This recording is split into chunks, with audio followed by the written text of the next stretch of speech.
Good evening.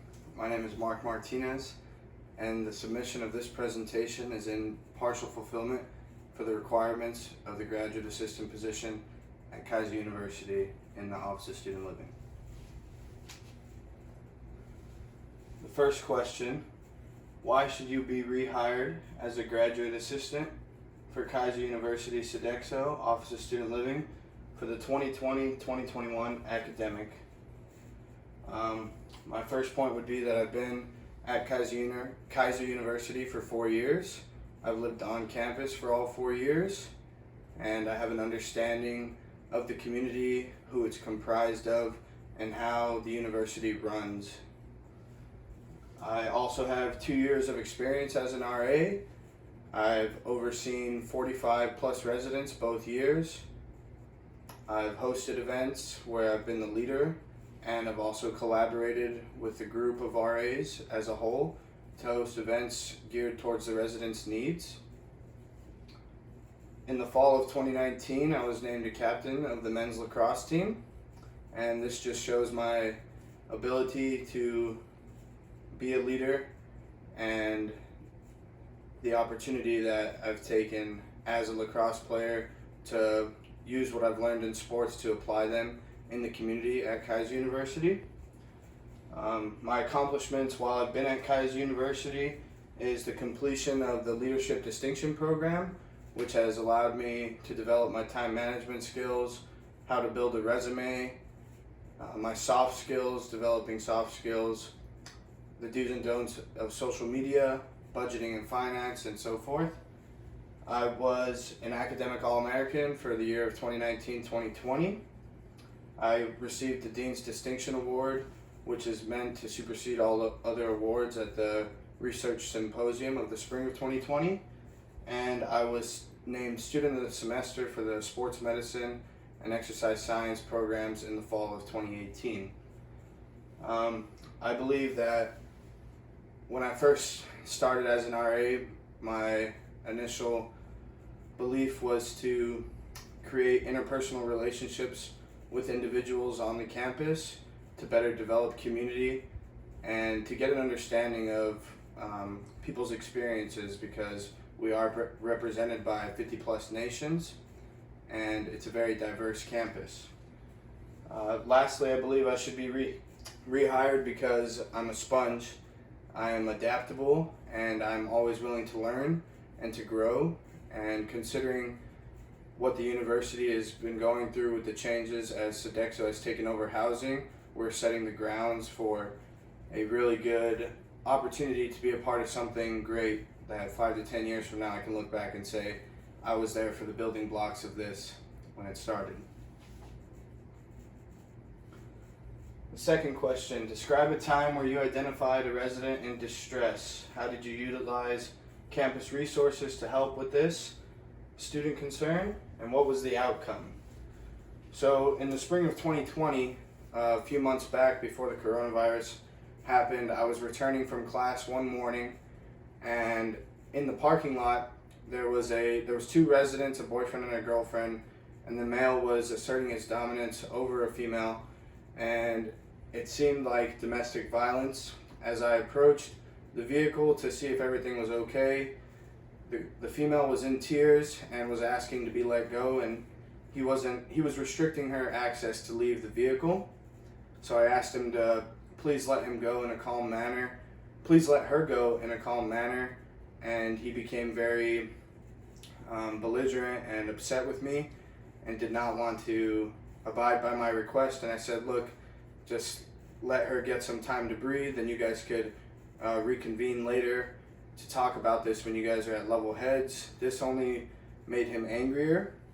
So while this was happening, she was able to slip out from under his arms, and she made it back to her suite. And he then proceeded to get in my face and throw his hands in my face and threaten me and use profanity and racial slurs towards me. I remained calm and cool and collected and kept my tone at the same level as I started, and I asked him to come with me to the office so we could resolve this in a good manner, and he refused. So from then I proceeded to go to the office myself and I grabbed the resident experience manager, Pedro, and told him, Pedro Fonseca Mendoza, and told him that this was an urgent matter and I needed him to come with me to the suite because he was demanding his way into the female suite. We then proceeded to the suite with security. We called Chuck and Miss Rosaline, and we waited for backup. We then proceeded to the suite and separated the parties, and Pedro and security went inside and spoke with the male, while GA Michael Nicolosi and myself were outside speaking with the female to get her side of the story and to comfort her during this time. Unfortunately, the outcome wasn't what I believe either party wanted. It ended up being that the both of them were, or the male was removed from campus, and because of the virus, the female did not return. However, I do think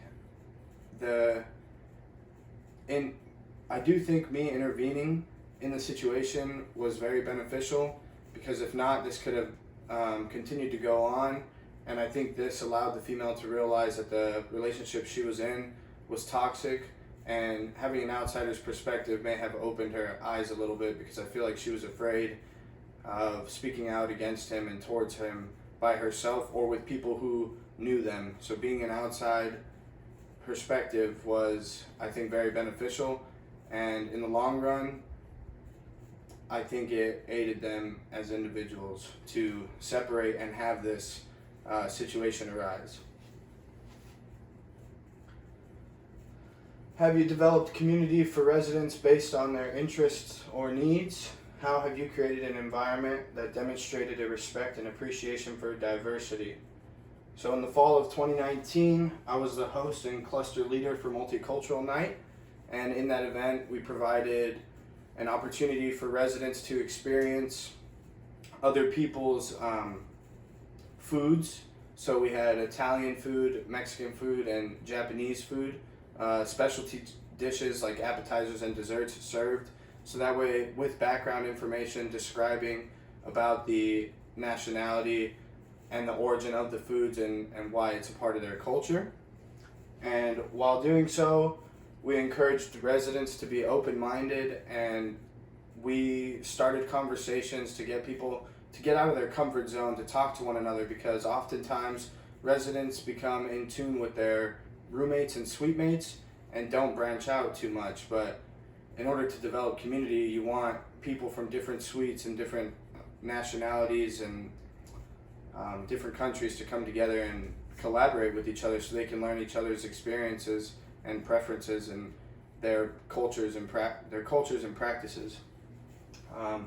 I was a part of the Holiday Bash for the fall of 2019, which was a building-wide event where all 10 resident assistants hosted the Christmas, Hanukkah, and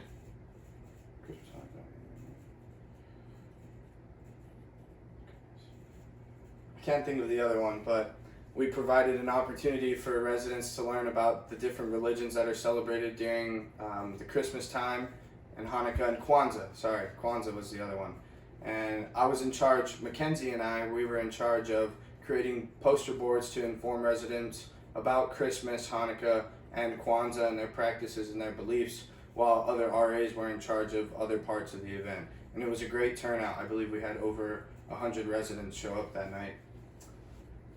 In the fall of 2016, I started a petition for the library hours of the weekend. When I first arrived to Kaiser, there was no library. The library was not open on Saturdays or Sundays. So I went around to every single suite and knocked on everybody's doors and asked them if they would sign my petition to get the library open on the weekends.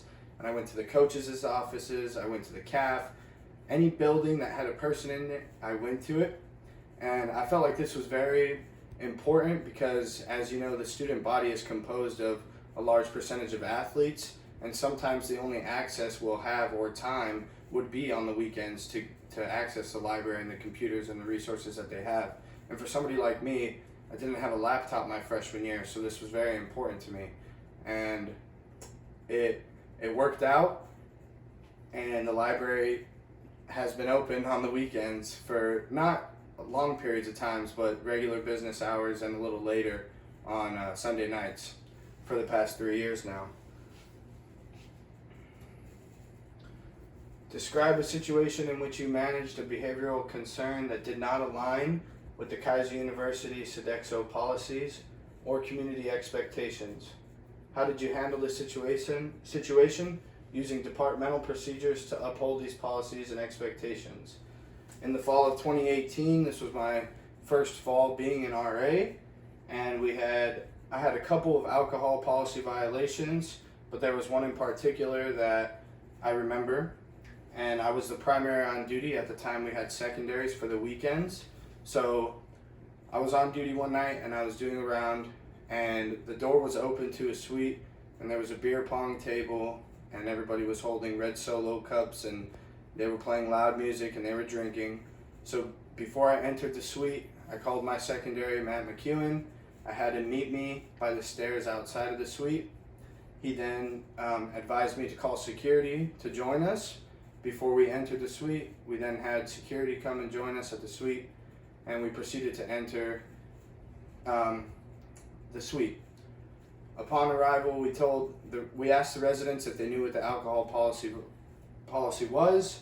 The residents played dumb and acted like they did not.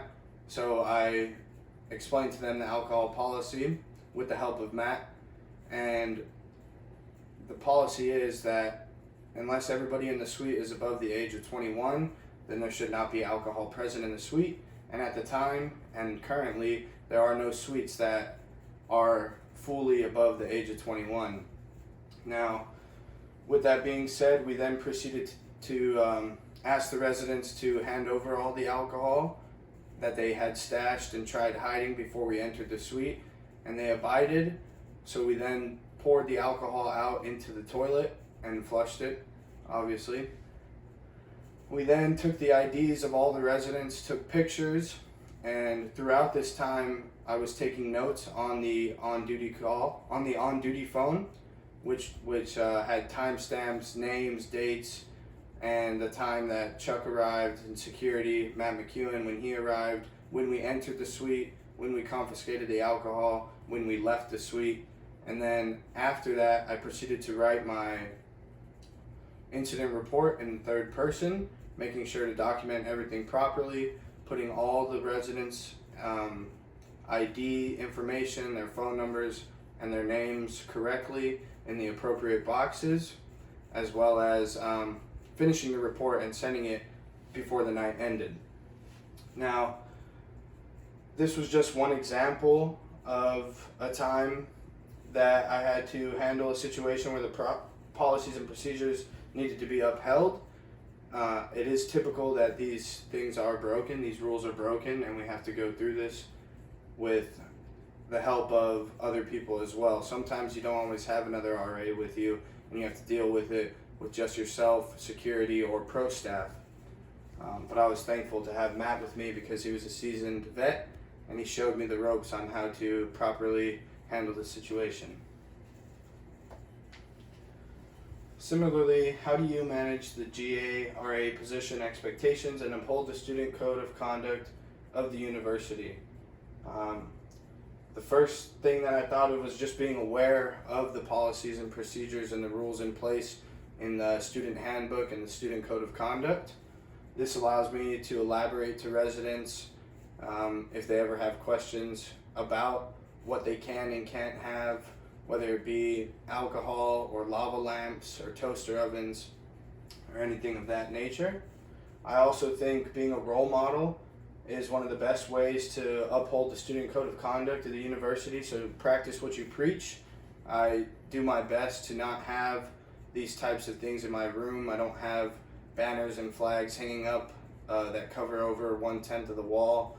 I don't have multiple outlets connected to each other because it's a fire hazard and other things of that nature. I don't have candles or anything like that. So any resident, whoever would need to come into my room for whatever reason it may be, to confide in me or to check in, could see firsthand that I myself am abiding by the student code of conduct.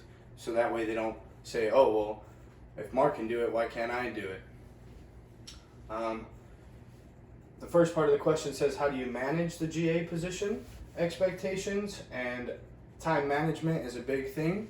I believe just having a good understanding of prioritization and knowing what you need to do and when you need to do it by has helped me manage the position by getting my events, my proposals in on time, getting my bulletin boards done on time, and just being there when we're asked to be there for meetings and being on time to pick up the duty phone as well. I also think being authentic. Any real person can see right through you when you're not being yourself, or you're trying to fit in with the crew or fit in with the group or conform to the norms of society. So just being yourself has helped me manage the position and uphold the student code of conduct. And self-set standards. I hold myself to a high expectation to be the best that I can be each and every day and to become a better man than I was the day before. Are you a team player? Please explain why and how you have demonstrated this characteristic throughout the academic year. This past year, holiday days is my first thing that came to mind. We were required to split the holiday days evenly to be as fair as possible. And this year we had a few extra holiday days, so every RA was required to have at least 4 days, and 2 or 3 RAs had to do 5 days. I was one of the RAs who volunteered to take a 5th day of holiday days, and I think this shows an example of being a team player, because it is a sacrifice. And you know, some people are far away from home, and I myself am far away from home, but I have a home away from home now, so I understand that, and I fully engulfed myself in the situation and stood up and took an extra holiday day.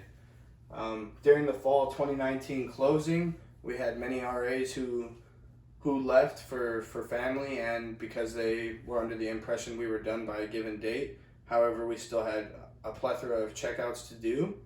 I stepped up, as well as Mackenzie and a few others, and we took those RAs, residents who left, and we helped with doing checkouts and things like that for residents who weren't our residents. Duty and office coverage switches. I like to think that when it comes to duty and office coverage switches, when an RA asks if somebody can cover their shift, even if I don't want to cover the shift, if I'm able to cover the shift, I tend to do my best, because I know at times I won't be able to, whether it be for lacrosse purposes or a family emergency. I know if I am able to, I should, and typically I do. I am only human, and there are times where want plays a big factor, but I try to steer away from the idea of want, and if I am able, I typically try to cover for my fellow RAs. And then the spring 2020 closing, as this past spring the coronavirus came, and many RAs had the opportunity, we all had the opportunity to leave, and I decided to stay to fulfill my duties and to make sure all my residents were going to be able to make it home on time or okay and safe with their families, as well as just checking up on them daily to make sure they were okay. And events. During the past 2 years, I've tried to attend as many events that I wasn't hosting, and anytime we've had a building-wide event, if I'm not able to be there during the day of the event, I make it apparent that I want to do something before the event. So for example, create the flyers and post them around school and help with the promoting of an event. As well as, if I am able to be there at the event, to do anything that I can to help with the event.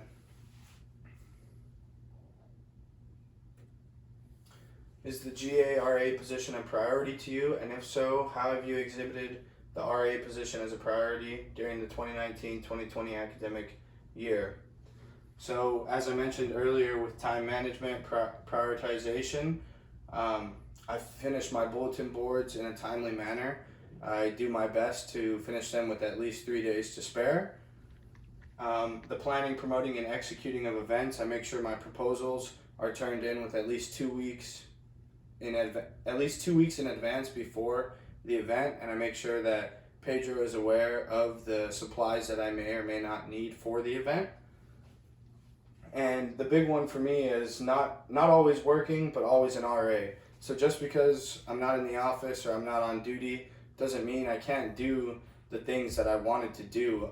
I'm in a position as an RA, all of us are in a position now that people look to us for guidance and for help, and that's always where I wanted to be. I wanted to be a mentor and a leader for other individuals. So this could be as little as I'm walking to and from class, somebody walks up to me and has an issue, and I could put it in my notes really quick, and later when I get out of class I can go visit them in their suite and get more details or file a proper report or put in a work order for them, as opposed to just turning the other shoulder and saying, hey, yeah, you can just go to the office right now, I'm heading to class. I try to do my best to be empathetic to the residents during the times of need. And accountability. I feel like during events, programs, meetings, on duty, office shifts, I'm accountable, and when I'm asked to do something, I do it to the best of my ability. And I just want to thank you for this opportunity to apply for the graduate assistant position. Thank you.